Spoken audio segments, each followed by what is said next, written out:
Olá! Hoje nós vamos tratar sobre a importância das premissas atuariais, em especial em planos previdenciários. Vamos lá. Bem, para começar a falar de premissas, a gente tem sempre que dar uma retomada primeiro naquilo que é o cálculo atuarial.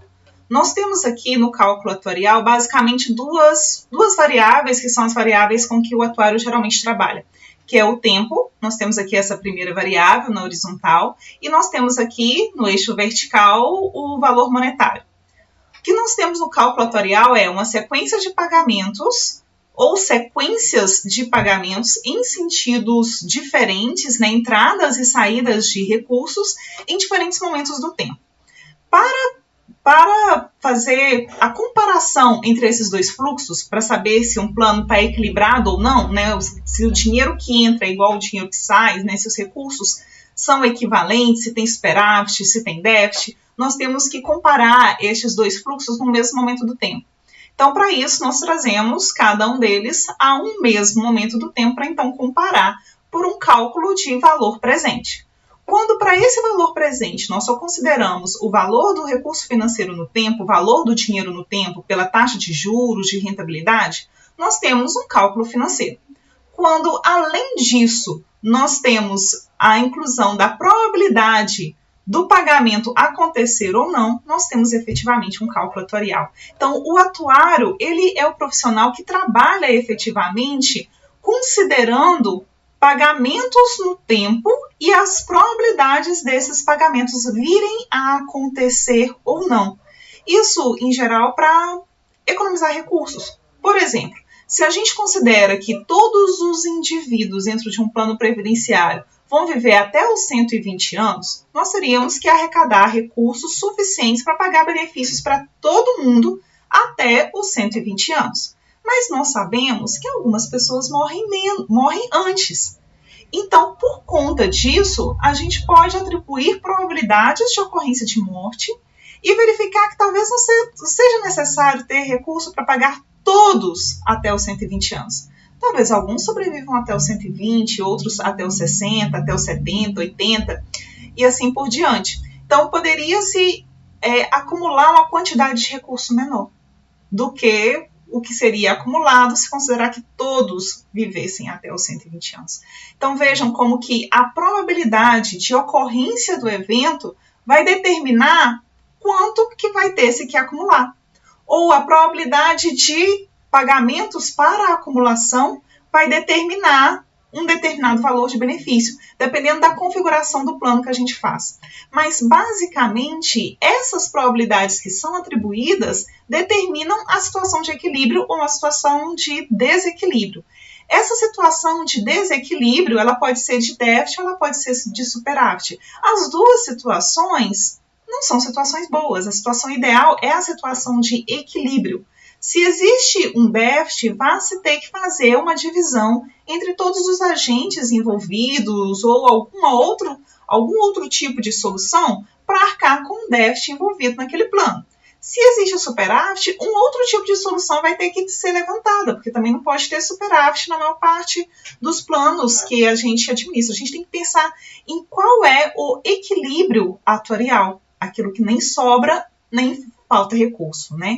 Mas para se definir se existe equilíbrio ou não, nós temos que passar por essa definição das probabilidades dos pagamentos acontecerem ou não acontecerem. Essas funções que nos determinam as probabilidades de algo que vai acontecer no futuro, que a gente ainda não sabe se vai acontecer ou se não, a gente assume de antemão que no futuro vai acontecer, nós chamamos de premissas, né? Premissa é aquilo que eu assumo primeiro para fazer os cálculos, ok? Então, essas premissas atuariais, elas podem ser as mais diversas, nós vamos falar um pouco mais sobre isso na próxima aula, mas é sempre necessário fazer, né? E tem premissas que são relacionadas a essa probabilidade de pagamento e tem premissa que é relacionada a esse valor do dinheiro no tempo, como a premissa de rentabilidade. Não deixa de ser uma premissa, porque é algo que eu assumo agora sobre um evento que vai acontecer só no futuro, ok? Bem, então, falei, né, que no cálculo atuarial a gente atribui probabilidades, definição de déficit, superávit, déficit quando tem menos recursos do que deveria ter, superávit quando tem mais do que deveria ter a um determinado momento do tempo. E uma outra definição muito importante é a definição do equilíbrio financeiro ou equilíbrio atuarial. O equilíbrio atuarial é o equilíbrio quando a gente analisa todo esse conjunto de situações no decorrer de um longo prazo, isso para planos previdenciários, ok? Em planos previdenciários, em geral, o tempo de análise é de pelo menos 75 anos, que a legislação exige 75 anos, então, pelo menos o tempo de análise é esse. O equilíbrio financeiro é o equilíbrio que se observa em um único momento do tempo, em um único ano, em um único exercício. Então, a gente tem essa diferença da definição do equilíbrio financeiro do equilíbrio atuarial. O equilíbrio financeiro, um único exercício, equilíbrio atuarial, um longo período de tempo. Cálculo financeiro é o cálculo que não considera as probabilidades do pagamento. E o cálculo atuarial é aquele cálculo que considera todas essas probabilidades, considera as premissas atuariais. Ok? Bem, então, algumas considerações, né, sobre essas premissas atuariais é que, se a gente está procurando analisar o equilíbrio atuarial, nós temos que pensar efetivamente em premissas atuariais que sejam adequadas ao plano e à população de interesse daquele plano, certo? A gente sempre tem que pensar que as populações elas são diferentes, elas reagem de formas diferentes, nós vamos aprofundar um pouco mais desses conceitos nas próximas aulas, mas a gente tem que pensar que as premissas elas devem ser adequadas para aquela população, para aquela situação que está sendo analisada. Só que isso resulta em vários desafios. O primeiro desafio é o horizonte de tempo. Né? Nós temos aí, imagina, para planos previdenciários, uma análise de pelo menos 75 anos, quando já é difícil saber o que vai acontecer no próximo ano ou no próximo mês. Então, tudo isso são dificuldades que se observam, de forma que, quanto maior esse período de tempo, maior é a incerteza. E maior o erro que o atuário pode incorrer por conta dessa incerteza. Daí a necessidade também da gente trabalhar com cenários diferentes, trabalhar com talvez modelos probabilísticos e uma série de alternativas que se pode ter para analisar esse nível de incerteza, e daí também a necessidade de reavaliações atuariais contínuas ou constantes, assim, pelo menos uma vez ao ano. Por quê? Nessas avaliações e reavaliações atuariais, observa-se se aquilo que foi desenhado inicialmente enquanto premissas atuariais está sendo efetivamente observado ou não. Se percebe-se que isso não está sendo observado, há tempo de mudar. Mas, se não são feitas essas reavaliações atuariais, pode ser que quando se venha a fazer já tenha um déficit muito grande, seja difícil voltar atrás e modificar a situação. Certo? Também existe uma outra situação que pode acontecer da premissa ser adequada, no tempo adequado, mas existir variações aleatórias em torno daquela premissa estimada, desenhada, que de tal forma que haja algum nível de desequilíbrio também. A gente observa isso principalmente em planos com quantidade pequena de segurados. Né? Pela lei dos grandes números, a gente sabe que quanto menor a população, maior a variabilidade. Então, quanto maior a população, menor é o risco que se tem nas premissas atuariais por conta desse tamanho da população, mas em populações menores a gente tem um risco adicional aí por conta de variações aleatórias que ocorrem mesmo em uma premissa corretamente estimada. É como você pensar aí o jogo de um dado. Né? Se você tem 1 milhão de jogadas de um dado, a probabilidade de você tirar o número 5 vai ser aproximadamente 1/6, certo? Mas quando você só tem 6 jogadas, não necessariamente em apenas uma delas você vai observar o número 5. Você pode observar mais de uma vez, apenas uma vez, nenhuma, né? Existem vários resultados possíveis e quando você faz a frequência do observado em todas as jogadas, pode dar muito diferente de 1/6. Por quê? Pelo tamanho da quantidade de eventos, a quantidade de jogadas. Gente, quando você tem poucos eventos, você tem uma grande variedade. uma grande variabilidade. A mesma coisa acontece em termos populacionais. Se você tem pouca população, a variação dos resultados possíveis nessa população pode ser muito grande. Mesmo que você tenha estimado a premissa corretamente, pode-se observar variações em torno do valor médio bem consideráveis, aí, bem grandes, e isso pode resultar depois em desequilíbrio atorial. Por isso é preciso tomar um cuidado maior em populações que são pequenas e, como eu disse, também é preciso tomar um cuidado maior para previsões de mais longo prazo, porque quanto maior o prazo, maior é a incerteza. Passar para o próximo. Importante também a gente pensar em como vai se dar a estimação, a definição dessas premissas. Bem, o ideal é que as premissas sejam sempre estimadas com os dados da própria população. Só que nem sempre isso é possível, né? Vamos pensar aí na população brasileira. Se a gente quer saber, por exemplo, o nível de mortalidade da população brasileira, o ideal é que a gente utilize dados da população brasileira. Mas, dependendo da população, a gente tem os dados dela ou não tem. Em caso de RPPS, por exemplo, que são planos de previdência de servidores públicos, às vezes a gente tem, às vezes a gente não tem o histórico de mortalidade para conseguir definir a função de mortalidade daquela população, né? Porque é preciso manter um histórico, né? Talvez até com mortalidade seja um pouco mais fácil, tem algumas outras fontes de dados, mas invalidez nem sempre é tão fácil obter dados e nem sempre é tão frequente para ter dados em quantidade, principalmente em populações pequenas, para fazer as estimativas necessárias. Bem, então, quando a gente não tem os dados daquela população, a gente pode adotar aí algumas estratégias. Que estratégias seriam essas?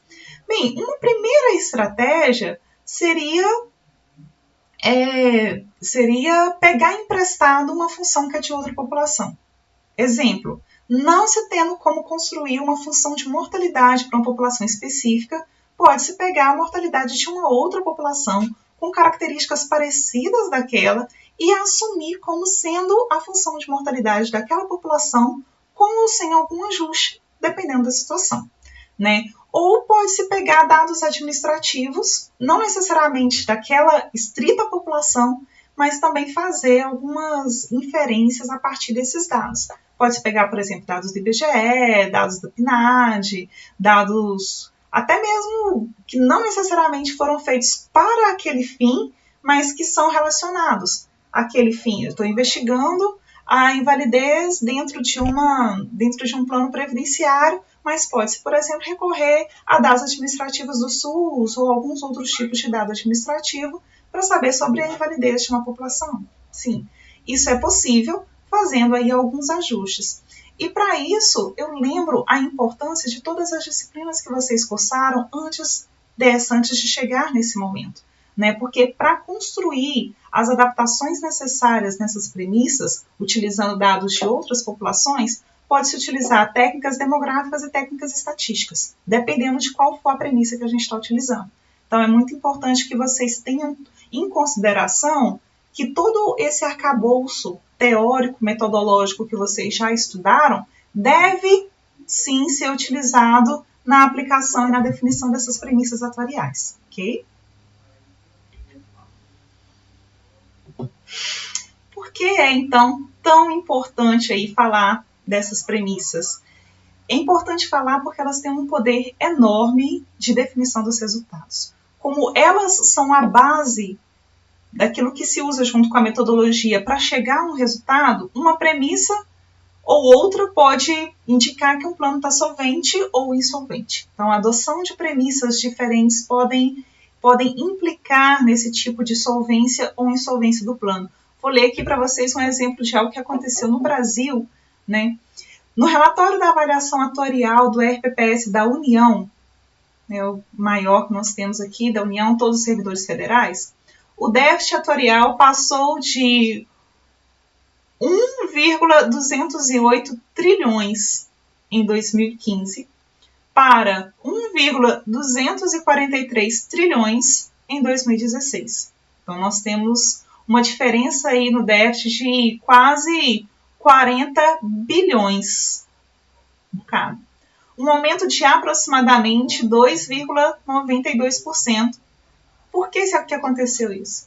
Em função, basicamente, da mudança das premissas biométricas e financeiras utilizadas. Então, olha aí um resultado que proporcionalmente parece pequeno, né? Mas para um RPPS desse tamanho não é nada pequeno, aproximadamente 3% de diferença, e uma diferença aí numericamente de cerca de 40 bilhões de reais. É uma quantia considerável que foi observada em função basicamente das mudanças das premissas. Mas aí fica uma questão, né? A gente deve, então, simplesmente mudar as premissas para alcançar objetivos diferentes, para alcançar resultados diferentes? Isso deve ser feito com muita, muita, muita responsabilidade. O atuário ele tem uma responsabilidade sobre o plano, porque por ele entender de alguns aspectos que outros profissionais acabam não conseguindo entender porque não têm a mesma formação, ele deve orientar da melhor forma a adoção dessas premissas, não para manipular resultados simplesmente para alcançar resultados que são aí talvez desejados e maquiar possíveis déficits, mas para traduzir a situação financeira efetiva de um plano. Mas é preciso usar isso com ponderação. Exemplo, é normal, por exemplo, acontece frequentemente, não é algo tão absurdo, ter variações no mercado financeiro. Se a gente está adotando uma premissa, por exemplo, de taxa de rentabilidade, com base no que foi observado nos últimos 2, 3 anos, por exemplo, e em um determinado ano a gente tem uma crise financeira, uma grande alta financeira, se a gente adotar esse critério e alterar as premissas por causa dessa variação, em um momento de crise financeira a gente pode ter uma rentabilidade muito baixa e acabar adotando para o longo prazo rentabilidades baixas dessa mesma forma. E nos outros anos pode ser que isso não se concretize. Ou de forma contrária, pode ser que em um determinado ano a gente tenha uma grande rentabilidade e nos outros anos isso não se concretize. Então, alterar de imediato essa premissa demográfica pode não ser algo assim tão razoável. Por quê? Trata-se apenas de uma variação momentânea. É preciso observar um prazo maior para verificar se isso deve ser ou não alterado. Então, nesse caso, talvez para uma variação temporária, a gente deva pensar um pouquinho qual seria a melhor premissa a adotar para não transpassar para os relatórios aquela variação que foi simplesmente uma variação momentânea em um momento que a gente está fazendo uma avaliação atuarial que é uma avaliação de longo prazo. Por outro lado, existem aí algumas outras motivações políticas que às vezes tentam induzir a escolha dessas premissas. Exemplo, a gente observa muito nos planos previdenciários de RPPS. Por quê? Porque são planos em que estão vinculados os servidores municipais, os servidores estaduais, federais, e os governos municipais, estaduais, federais, eles mudam a cada 4 anos, podem mudar a cada 4 anos, ou às vezes até em tempos menores do que isso. Pode acontecer de um gestor querer transpassar a imagem de solvência de um plano que não é real e tentar manipular as premissas para passar uma situação de tranquilidade, quando na verdade essa tranquilidade não existe. Isso é muito grave e para estes políticos que têm um horizonte de tempo de análise pequeno, basicamente aí o próprio mandato, ou no máximo o mandato seguinte também, não seria tão danoso, O problema fica para o que vier depois deles, mas seria muito danoso para os servidores que teriam seus planos previdenciários geridos incorretamente. Então, a gente tem que ter muita responsabilidade ao fazer isso, porque ao manipular essas premissas pode-se passar ideias diferentes das que são as ideias reais, da que é a situação real. Então, eu espero de vocês muita responsabilidade na utilização dessas premissas e uma análise crítica, que elas têm a capacidade, muitas vezes, de mudar o resultado final, de alterar o resultado final. Mas o resultado que vocês devem transpassar, o resultado que vocês devem contabilizar, deve ser aquele mais próximo possível da realidade, da população, do plano como um todo. É isso por hoje. Deixo também aqui algumas referências onde vocês podem ver mais informações a respeito. Até a próxima!